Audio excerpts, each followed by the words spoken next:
말씀은 로마서 8장 말씀입니다. 로마서 8장 12절에서 17절의 말씀, 우리 함께 5절의 말씀을 통해서 그 말씀의 은혜를 나누겠습니다. 로마서 8장 12절에서 17절까지입니다. 저 한 절, 여러분들 한 절, 우리 교독하고 우리 마지막 절은 한 목소리로 함께 읽겠습니다. 다 찾으셨습니까? 그러므로 형제들아, 우리가 빚진 자로 돼 육신에게 져서 육신대로 살 것이 아니니라.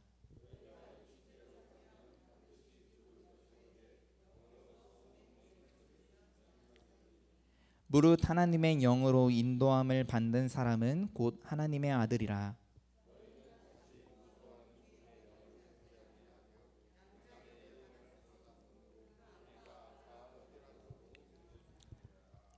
성령이 친히 우리의 영과 더불어 우리가 하나님의 자녀인 것을 증언하시나니, 또한 상속자 곧 하나님의 상속자요 그리스도와 함께한 상속자니, 우리가 그와 함께 영광을 받기 위하여 고난도 함께 받아야 할 것이니라. 아멘. 하나님 아버지 감사합니다. 하나님, 우리를 상속자 삼아주시고 우리를 주의 자녀 삼아주신 주님의 은혜에 감사드립니다. 하나님, 이 시간을 통하여 그 주의 자녀된 기쁨을 마음껏 누리게 하여 주시옵고 말씀의 은혜를 넘치도록 부어셔서 주님, 하나님을 더욱더 깊이 알아가는 놀라운 시간 될 수 있도록 주님 붙잡아 주시옵소서. 감사드리며 예수님 이름으로 기도드립니다. 아멘. 할렐루야. 네, 이 시간에도 같이 말씀의 은혜를 나눌 수 있게 되어서 너무나도 기쁘고 감격스럽고 또한 하나님께 감사드립니다. 오늘 같이 우리가 볼 말씀은요, 제가 지난주 수요일 날 어떤 말씀을 전했는지 혹시 기억하실까요? 네, 가치관에 대해서 이야기를 했었습니다. 네, 그래도 제 어머니 권사님은 대답을 해주시네요. 네, 우리 조금 다른 삶, 우리 성령으로 변화된 사람은 어떤 가치관을 가지고 살아가는가, 그것에 대해서 조금 나누었는데, 이제 우리가 이 변화된 가치관, 성경의 가치관대로 사는 사람이 어떤 모습으로 살아가는가, 어떤 기쁨으로 살아가는가, 오늘 말씀을 통해서 나누고자 합니다. 그래서 오늘은 동행하는 삶이라는 말씀 제목으로 함께 은혜를 나누겠습니다. 우리 성도님들은 어떤 사람과 동행하기를 소망하십니까? 할렐루야. 네, 주님과 함께. 네, 가장 이상적인 대답이 제일 먼저 나왔습니다. 네, 보통 나와 가장 소중한 사람, 내가 생각했을 때 나에게 가장 기쁨을 주는 사람, 아니면은 세상적으로 봤을 때는 나에게 이득을 주는 사람과 함께 하기를 바라겠죠. 나에게 해를 끼치고 내가 그 사람과 같이 있으면은 기분이 나쁜 사람과는 동행하지 않을 겁니다. 제가 한 2주 된 것 같은데 주일 예배가 다 끝나고 교회 정리를 하고 있는데 우리 천인기 장로님하고 임영희 권사님하고 같이 오시더라고요. 그래서 차에서 집에서 가져온 모종을 한가득 들고 내리셔가지고 이제 모종을 심고 계시는데, 제가 거기서 너무나 아름다운 모습을, 아름다운 동행을 봤습니다. 임영희 권사님이 거기 땅에서 이렇게 모종을 심고 계시는데 뒤에서 천인기 장로님이 덥지 말라고 큰 우산을 펼쳐가지고 뒤에서 이렇게 잡아주고 계시는데, 저는 그 모습을 보면서 너무 아름답고, 저도 나중에 커가지고 아무리 늙더라도 우리 천장님처럼 그렇게 스윗한 남자가 되어야겠다. 네, 그렇게 봤습니다. 전 그 모습을 보고 얼마나 아름답던지 이게 바로 아름다운 동행이구나라고 생각을 했는데, 내가 사랑하는 사람과 평생 함께하는 동행, 아름답지 않습니까? 네. 갑자기 아멘 소리가 조금 줄어드는 거 보니까 네, 꼭 그렇게만 아름답지만은 않다라고 이제 이야기하시는 것 같은데, 그래도 처음 그 사람과 동행하기로 했을 때는 아름다운 동행을 꿈꾸고 같이 손잡고 그 식장에 들어가지 않았습니까? 비록 기쁠 때도 있고 슬플 때도 있지만 같이 그 하는 동행, 그게 행복한 동행 아닙니까? 네, 저는 너무나 그 잠자리에 들기 전에 내일은 나에게 너무 힘든 일들이 기다리고 있을 거야라고 생각이 들 때 가끔 이런 생각을 합니다. 내일 그 힘든 일 대신에 하나님과 24시간 동행하면서 주님을 찬양하고 그냥 주님을 예배하고 주님과 그냥 계속해서 교제하는 그런 일정이면은 너무나도 좋겠다라는 생각을 하는데 정말 놀랍게도 이 제가 꿈꾸는 삶, 하나님과 교제하고 하나님을 찬양하고 하나님과 24시간 그 교제하는 삶이 이미 우리 가운데 이루어지고 있습니다. 성령님께서 우리 마음속에 들어오셔서 비록 나는 눈치채고 있진 못하지만 내 삶이 하나님을 찬양하고 하나님을 예배하고 또 하나님과 교제하는 그런 삶이 되기를 바라시고 계십니다. 우리 16절 말씀에 보니까 성령이 친히 우리의 영과 더불어 우리가 하나님의 자녀인 것을 증언하시나니 라고 기록되어 있습니다. 성령님이 우리와 함께 하시면서 우리가 하나님의 자녀됨을 증언하고 계십니다. 그래서 우리는 하나님을 아빠, 아버지라고 부르면서 우리 하나님과 동행할 수 있는 것입니다. 제가 어릴 적에 경험한 건데 어떤 안 되는 문제, 그 문제 또 힘으로는 내 힘으로는 그 작은 손으로는 해결할 수 없는 문제에서 아빠라고 그 부르는 게 마치 그 만화 영화에서 나오는 그 어떤 슈퍼히어로를 부르는 그 주문보다 더욱더 강력한 주문이었습니다. 슈퍼히어로는 아무리 불러도 오지 않아요. 배트맨 도와줘요 하면은 그 슈퍼맨 도와줘요 하면 영화에서는 갑자기 슉 나타나지만 현실에서는 그 슈퍼맨이 바로 우리 아빠였습니다. 그래서 그 내가 내 힘으로는 할 수 없던 그 일, 그것을 아빠는 해내는 모습을 보면서 정말 멋있다 생각했었는데 이 세상 아빠와는 비교도 할 수 없는 그 하나님께서 우리와 함께 하시면서 내가 아빠, 아버지, 하나님 부를 때 그 하나님이 우리가 함께 하시면서 내 아버지가 되어주신다고 오늘 말씀에서 이야기하고 있습니다. 너무나 아름답고 기쁜 동행이지 않습니까? 이 동행이 우리 삶에서 날마다 체험되고 나타나기를 소망합니다. 사실 하나님께서는 우리와 날마다 동행하시면서 우리와 함께 하기를 원하시는 분이십니다. 성경인 그 창세기 천지 창조의 과정을 보면은 하나님께서 6일간 온 천하 만물을 창조하시고 7일째는 안식하셨다고 기록되어 있습니다. 하나님께서 왜 7일째에 안식하셨을까요? 너무 힘드셔서 그러셨을까요? 네, 사실 7일째 쉰다는 그 개념이 생겨난 것도 채 100년도 잘 안 됐습니다. 옛날 사람들은 쉬는 날이 어디 있습니까? 농사 짓는 분들은 아실 거예요. 농사 짓는 분들이 6일이라고 7일째 쉴 수 있습니까? 없죠. 7일째도 나가가지고 밭에 무슨 일이 없나 살피고 해야겠죠. 7일째 쉰다는 개념이 나온 게 이 성경에서 나온 게 아니라 산업혁명 당시에 사람들의 고된 노동을 해소해 주고자 만들어진 건데, 하나님께서 이 7일째 쉰 이유는 바로 6일째 만들어진 그 창조된 사람과 함께 교제하기 위해서 그 7일째 안식하시면서 사람과 함께 그 쌍방의 교제를 이루신 것입니다.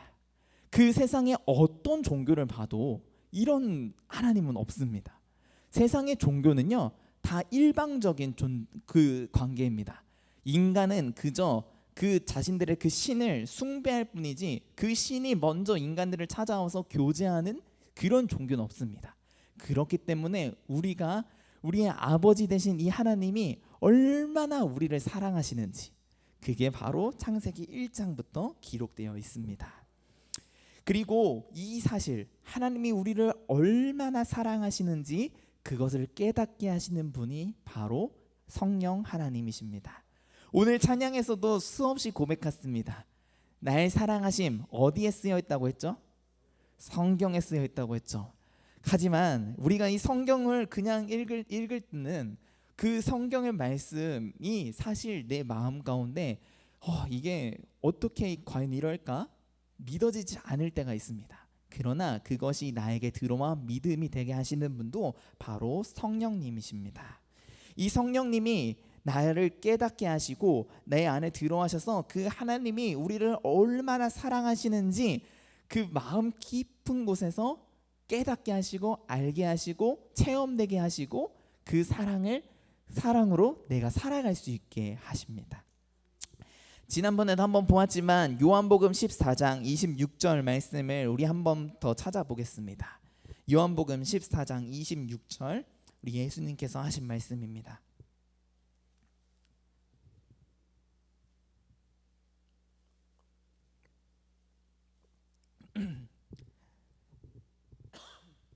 다 찾으셨습니까? 함께 읽어보겠습니다. 보혜사 곧 아버지께서 내 이름으로 보내실 성령 그가 너희에게 모든 것을 가르치고 내가 너희에게 말한 모든 것을 생각나게 하리라. 아멘. 성령님께서 친히 우리를 가르치시고 깨닫게 하여 주신다고 기록되어 있습니다. 성령님께서는 우리의 이성을 통해서, 감성을 통해서, 또 우리의 감정을 통해서, 또 많은 주변의 환경들을 통해서 하나님이 얼마나 우리를 사랑하시는지, 이 말씀이 어떻게 살아서 내 안에 역사할 수 있는지를 체험하고 경험하게 하여 주십니다. 혹시 여러분들 그런 경험들을 해보셨을 겁니다. 기도할 때 정말 이 기도 제목은 빠른 시일 내에 이루어져야 하고 정말 나는 간절한 기도 제목인데 기도하려고만 하면은 이게 기도가 막혀서 도저히 되지 않는 기도 제목들이 있습니다. 나는 정말 이 기도 제목이 너무 간절한데 왜 이 기도조차 나오지 않을까? 왜냐하면 기도는 그저 내가 내뱉는 말이 아니기 때문입니다. 기도가 하나님과의 교제이기 때문에 성령님께서 내 이 기도를 통해서 하나님과 더욱더 가까워지기를 원하시기 때문에 내가 그 기도 제목, 기도가 하나님의 기쁨이 되지 않을 것을 알고 계시기 때문입니다. 제가 가끔 이런 기도도 합니다. 혹시 하나님께서 나를 로또 1등에 당첨시켜 주지 않으실까?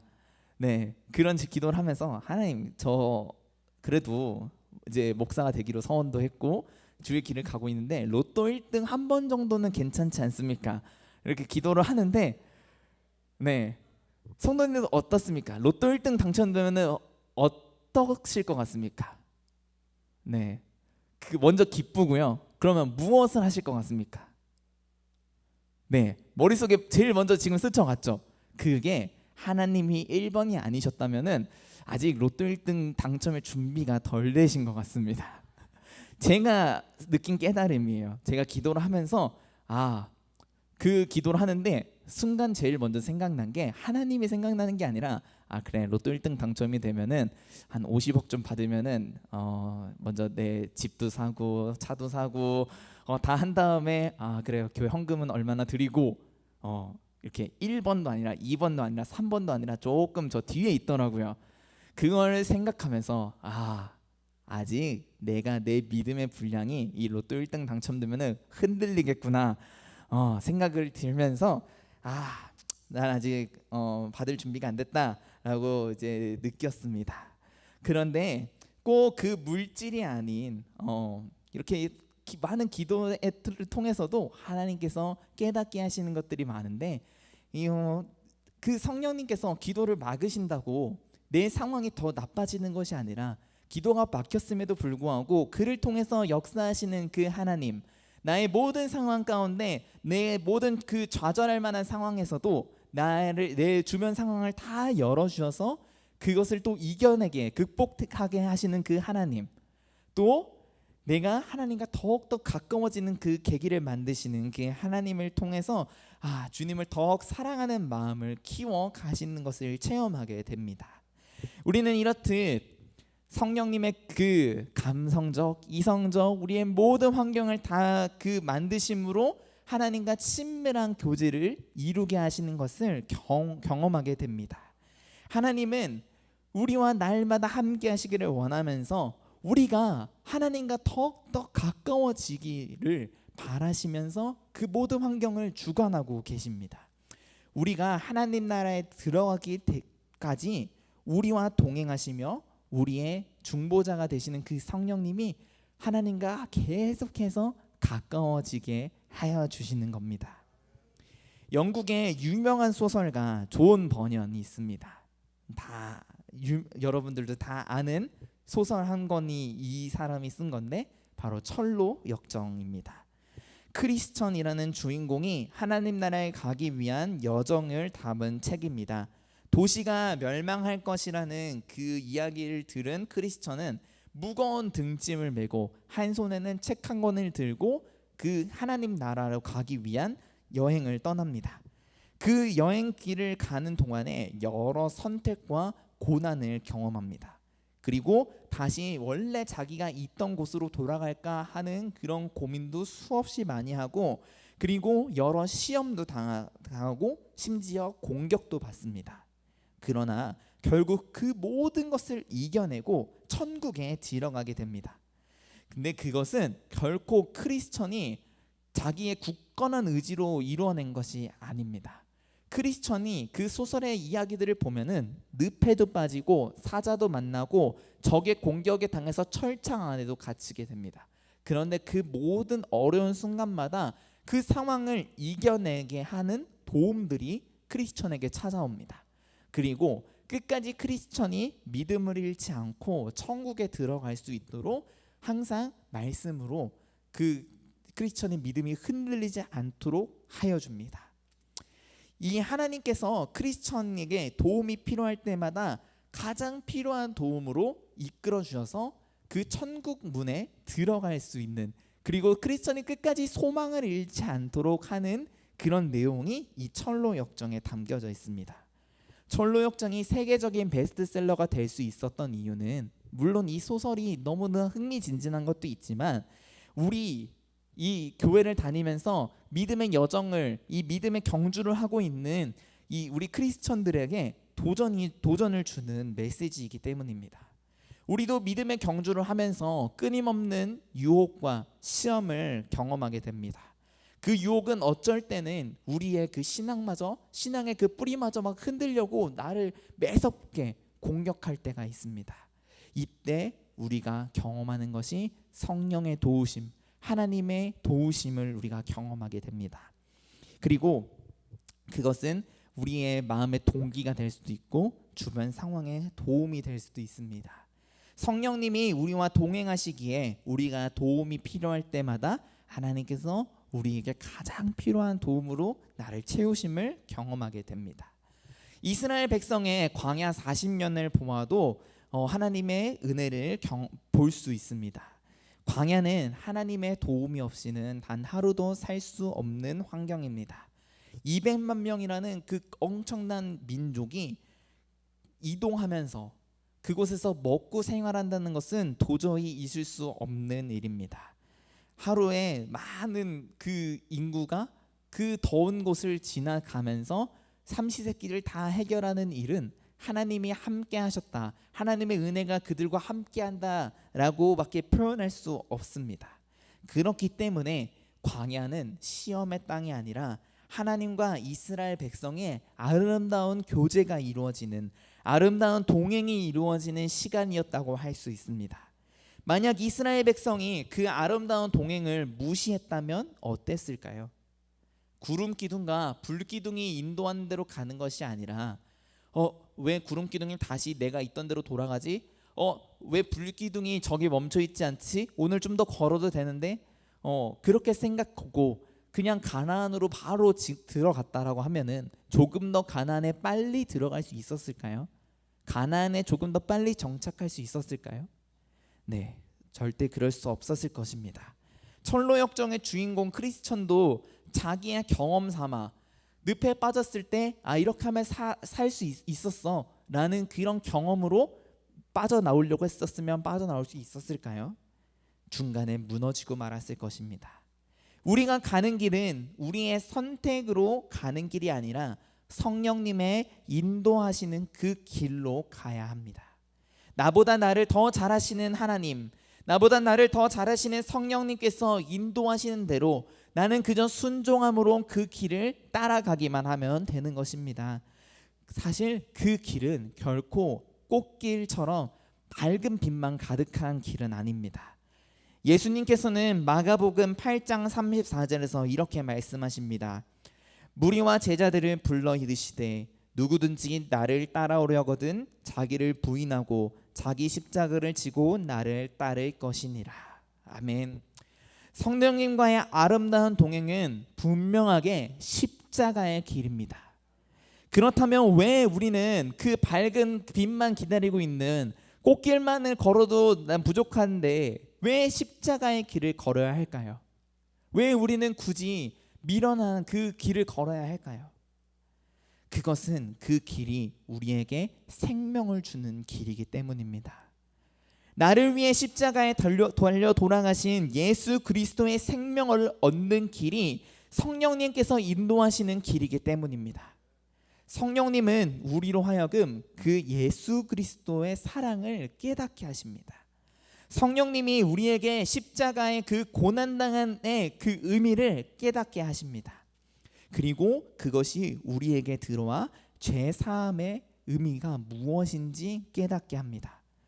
눈에 보이는 그냥 그 세상의 죄가 아닌 정말 내 생명을 구원하여 주시는 그 죄사함이 어떤 것인지 깨닫게 되는 것입니다.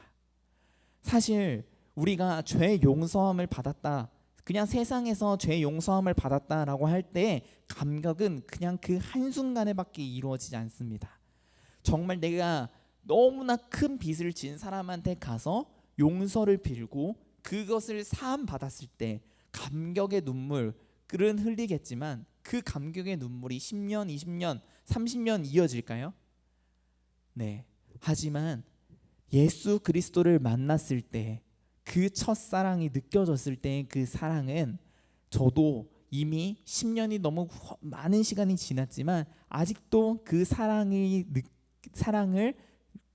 생각할 때 얼마나 그 따뜻했던 그 사랑, 정말 나를 십자가의 그 죄에서 구원하셨던 그 예수님의 그 사랑이 얼마나 컸던지 그것을 생각하며 기도할 때에는 아직도 두 눈에서 뜨거운 눈물이 흘러나옵니다.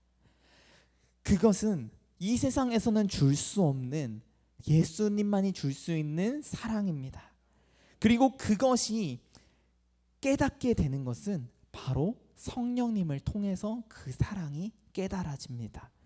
내가 지은 그 죄, 내가 가지고 태어나 도저히 내 힘으로는 해결할 수 없는 그 죄가 얼마나 큰 것인지 깨닫게 하시는 것도 성령님이고, 그리고 내 그 해결할 수 없는 문제에서 벗어난 그 기쁨이 얼마나 큰 기쁨이었는지 깨닫게 하시는 분도 바로 성령님이십니다.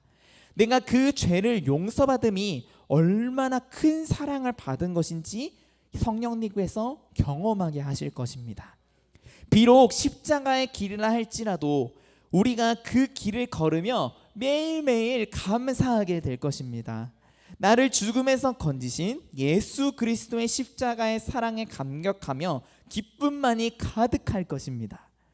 제가 서두에 이야기한 것이 있죠. 내일 아침에 일어나면은 하나님과 24시간 동행하면서 하나님을 찬양하고 교제하면은 너무나도 행복하겠다라고 이야기를 했었죠. 성령님이 우리에게 이것을 체험하게 하시고 내가 걷는 이 길이 하나님이 나와 동행하시고 예수님 나와 동행하시고 성령님이 나와 동행하신다라는 것이 느껴지면은 비록 나의 삶은 정말 힘든 일만 가득할지라도 이 성령님의 동행하시는 그것이 느껴지며 그 하루는 그 어떤 하루보다 가장 기쁜 하루가 될 것입니다. 고린도전서 1장 18절 말씀을 우리 한번 찾아서 같이 읽어보겠습니다. 고린도전서 1장 18절, 십자가의 도가 멸망하는 자들에게는 미련한 것이요 구원을 받는 우리에게는 하나님의 능력이라. 아멘. 세상 사람들이 보았을 때 우리 그리스도인들이 가는 길은 미련해 보일 것입니다. 사람들은 우리가 가는 것을 보고 왜 이렇게 바보같이 사냐고 손가락질할 것입니다. 그들의 가치관으로는 도저히 이해가 되지 않는 삶이기 때문입니다. 그러나 성령을 통해 새로운 가치관을 얻은 우리들에게는 십자가는 미련한 것이 아니라 우리에게 생명을 주는 하나님의 능력이 됩니다. 우리는 그 감격으로 비록 세상에서 볼 때에는 십자가의 길을 걷는다 할지라도 매일매일 기쁨으로 감격으로 그 길을 걸어가게 됩니다. 매일매일의 삶에서 이 기쁨이 충만한 우리 성도님들이 되기를 소망합니다. 오늘 말씀을 맺으면서 오늘 본문의 마지막 말씀을 한 번 더 읽어보겠습니다. 로마서 8장 17절 우리 한 목소리로 읽어보겠습니다. 시작. 자녀이면 또한 상속자 곧 하나님의 상속자요 그리스도와 함께한 상속자니 우리가 그와 함께 영광을 받기 위하여 고난도 함께 받아야 할 것이니라.